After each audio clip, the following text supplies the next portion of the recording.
New Orleans was aflame with racial hate and street violence. They were trying to desegregate 2 elementary schools, and this little girl was ordered by a federal judge to go into one of them. And she was there all by herself. The whole white population had boycotted the school. No other children with her.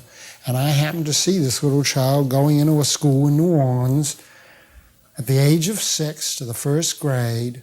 I thought to myself, I would like to know that child. I'd like to know what's happening to her. One day, having now spent months getting to know Ruby and being rather puzzled at how normal and stoic and strong she was, going through this kind of living hell. 200 people waiting at 8:30 in the morning to tell her they were going to kill her. 200 people in the afternoon telling her they were going to kill her. 25 federal marshals taking her into that building. What would you expect? You'd expect that a child going through that would pretty soon start developing symptoms and be in trouble. I waited, and there weren't any symptoms, and she kept going and learning and being the Ruby that she was, a normal 6-year-old black child, very poor background. Parents didn't even know how to read and write. Humble people. One day her school teacher said to me, she'd been looking out of the window, and she saw Ruby yet again coming to school. This time she watched carefully, and she noticed that as Ruby was walking past this mob of heckling men and women, she stopped. And the teacher saw her lips moving. I said, Ruby, your teacher told me today that she saw you talking to those people on the street. She said to me, Doctor, I told her that I wasn't talking to the people. I said, well, who were you talking to, Ruby? She said, I told her I was talking to God. Could you tell us, tell our audience why you took them out? Because I didn't want them to go to school with the niggas. Why were you praying to God? She said, I was praying for the people in the street. I said, why were you doing that, Ruby? And she said, well, because I wanted to pray for them. I said, you did want to pray for them? Yes, she said. I said, Ruby, why would you want to pray for those people? And then she looked at me and her eyes widened and she said, well, don't you think they need praying for? That stopped me cold.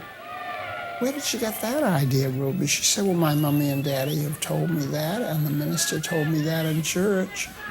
She said, I pray for them every morning, and I pray for them every afternoon when I go home.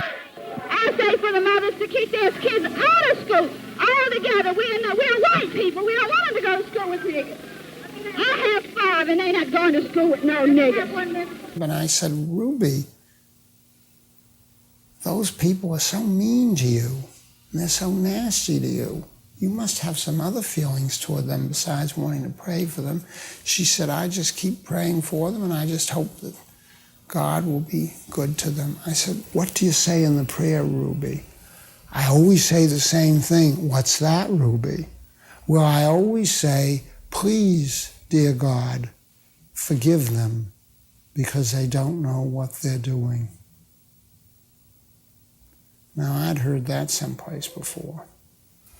And I heard it in that kitchen, in that extremely impoverished house, and it silenced me. I had no more questions to ask. Here is a child whom we learned in the 60s to say that she came from a culturally disadvantaged and a culturally deprived home. They were illiterate, her parents, and yet they had taught her biblical truths in a way that she was to live them out. I'd like to see some of us who have fancy educations bring up our children similarly. Do we? I'm not so sure we do. They hadn't read any of these books in childhood. They didn't know anything about this or that stage of moral or psychosexual development. But boy, they knew how to bring up a child in such a way that she could call upon the statements that Jesus called upon, and Isaiah and Jeremiah and Amos. They had memorized in their minds, in church, whole passages from the Old and New Testament, and they tried to live it out. And it would be nice if some of us would try to live things out. Not only get an A in biblical literature, or an A in moral analysis, or an A in Southern history, but to get the kind of A Ruby got.